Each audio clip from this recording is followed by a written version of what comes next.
नमस्कार, मैं प्रणाली, आप सभी का डेली न्यूज में स्वागत है। तो चलिए बढ़ते हैं आज के कुछ ताजा खबरों की तरफ। मुंबई महानगर पालिका चुनाव करीब है। कोरोना काल के 2 साल बाद दही हंडी का उत्सव धूमधाम से मनाया गया। इस बार दही हंडी में सिर्फ और सिर्फ बीजेपी की धाक दिखाई दी। रही बात मुंबई के आसपास के इलाकों की, तो वहाँ शिंदे गुट की छाया रहा। सुबह से देर रात तक शुक्रवार को देवेंद्र फडणवीस और सीएम एकनाथ शिंदे अलग अलग दही हंडी कार्यक्रमों में अपनी अपनी हाजिरी लगाते रहे। अब तक महाराष्ट्र में खास करके पर्व त्योहारों में मुंबई में ठाकरे की शिवसेना और एनसीपी के नेताओं और कार्यकर्ताओं की धूम रहा करती थी। इसी बीच आज शनिवार 20 अगस्त से deputy CM Devendra Fadnavis BJP के चुनाव प्रचार की शुरुआत कर रहे हैं। मुंबई के षणमुखानंद हॉल में नारियल फोड़कर बीएमसी चुनाव के प्रचार की शुरुआत होगी। पिछले 25 सालों से ज्यादा वक्त से बीएमसी में ठाकरे की शिवसेना की सत्ता कायम है। इस बार बीजेपी और शिंदे गुट इस सत्ता को उखाड़ फेंकने की तैयारी में है। ऐसे में त्योहारों के इस मौसम में सीएम शिंदे ने ऐलान किया है कि महाराष्ट्र में अब सारे त्योहार धूमधाम से मनाए जाएंगे। अब जल्द ही गणेशोत्सव और नवरात्रि शुरू हो जाएंगी। कोरोना काल के बाद पहली बार मुंबई में त्योहारों में रौनक लौटी है, लेकिन एक बड़ा बदलाव यह भी दिखाई दे रहा है कि इन सांस्कृतिक कार्यक्रमों में ठाकरे की शिवसेना और एनसीपी की जगह बीजेपी और शिंदे गुट के नेता और कार्यकर्ता लाइमलाइट में आते हुए दिखाई दे रहे हैं। इस बार हर जगह शिवसेना नहीं, बीजेपी और शिंदे गुट का ही भगवा दिखाई दिया।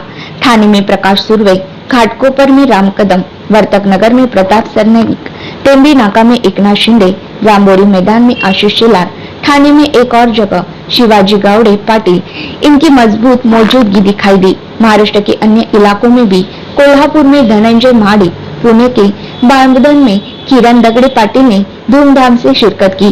ठाणे में बड़ी धूमधाम से एनसीपी नेता जितेंद्र आव्हाड की दही हंडी का आयोजन होता था। कोरोना काल में यह बंद हो गया था। इस साल भी यह कार्यक्रम बंद ही रहा।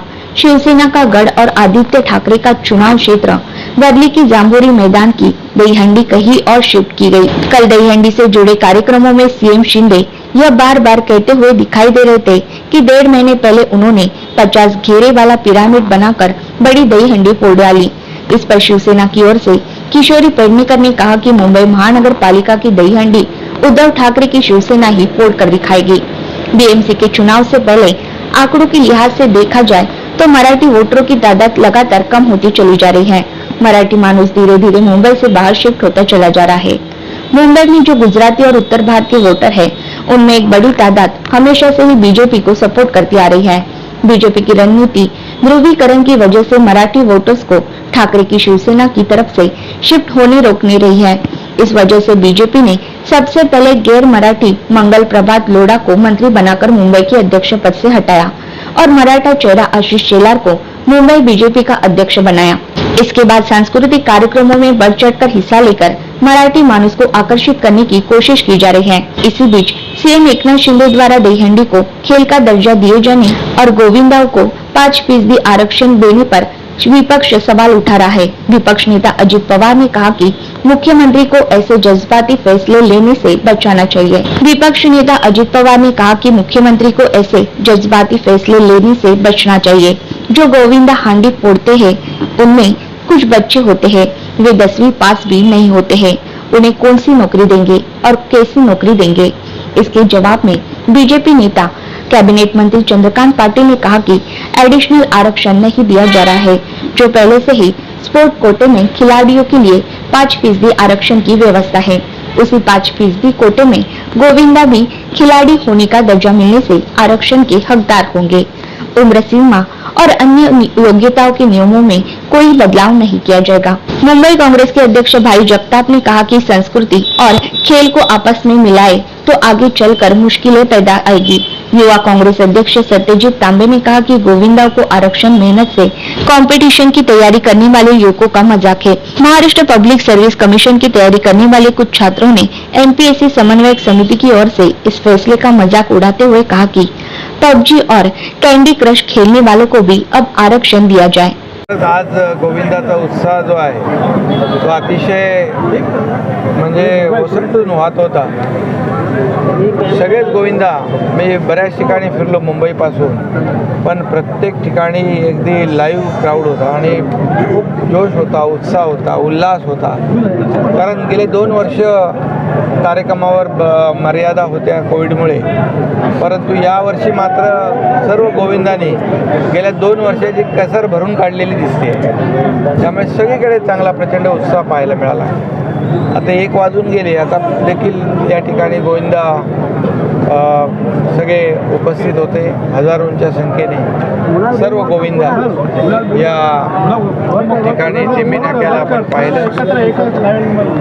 इथेच नाही तर सगळीकडेच मोठ्या उत्साहामध्ये गोविंदा सण सगळ्यांनी साजरा केलेला भाई, गोविंदाच्या उत्साहासकट महाराष्ट्राचा प्रमुख असलेल्या गोविंद एकनाथ शिंदे यांच्या उत्साहाचं देखील आज कौतुक केलं जातं. कारण सगळीकडे तुमच्या माध्यमातून भेटी दिल्या गेल्या आणि शेवटची बोटीने तुम्ही गेला असं कळतंय.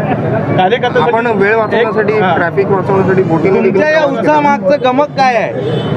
आता कार्यकर्त्याच्या आग्रहापुढे नेत्याचं काही चालत नाही, त्यामुळे मी बोटीतून गेलो होतो. 1 तास लागला असता, तिथे 10 मिनिटात पोचलो. त्यामुळे तिथे देखील खूप गर्दी होती, लोक वाट पाहत होते. कार्यकर्त्यांचा उत्साह वाढवण्यासाठी किंबहुना त्याच्यामध्ये थोडं त्यांना प्रोत्साहन मिळतं, थोडं आपल्याला त्रास होतो, परंतु कार्यकर्त्याचा उत्साह वाढतो. 2.5 वर्षापूर्वी मुख्यमंत्र्यांच्या अशाच प्रकारच्या उत्साहाबाबतच्या अनेक तक्रारी होत्या आणि आता अनेक जण आजच्या मुख्यमंत्र्यांच्या बाबत कौतुक करतायत, स्तुती करतायत. या फरकाकडे कसं बघता तुम्ही? नाही, मी कधी कोणाशी तुलना केली नाही, करणार नाही. मी माझं प्रामाणिकपणे काम करत असतो. गेल्या 2 वर्षामध्ये कोविडमुळे सगळेच आपले सण उत्सव जे आहेत हे थांबलेच होते, परंतु यावर्षी सरकारने देखील नवीन आपलं सरकार, युतीचं सरकार, शिवसेना भाजपचं सरकार स्थापन झालंच होतं. उपमुख्यमंत्री देवेंद्रजी आणि आम्ही या गोविंदाच्या बाबतीत देखील निर्णय घेतला. सार्वजनिक सुट्टी जाहीर केली. त्याचबरोबर हे गोविंदा जे पथक जखमी होतात, अपघात होतात, त्यांना देखील आम्ही 10 लाखाच्या मदतीची घोषणा केली. 7.5 लाख, 5 लाख जखमी होतील त्यांना. त्याचबरोबर त्यांचा पूर्ण उपचार देखील मोफत करण्याच्या सूचना दिल्या.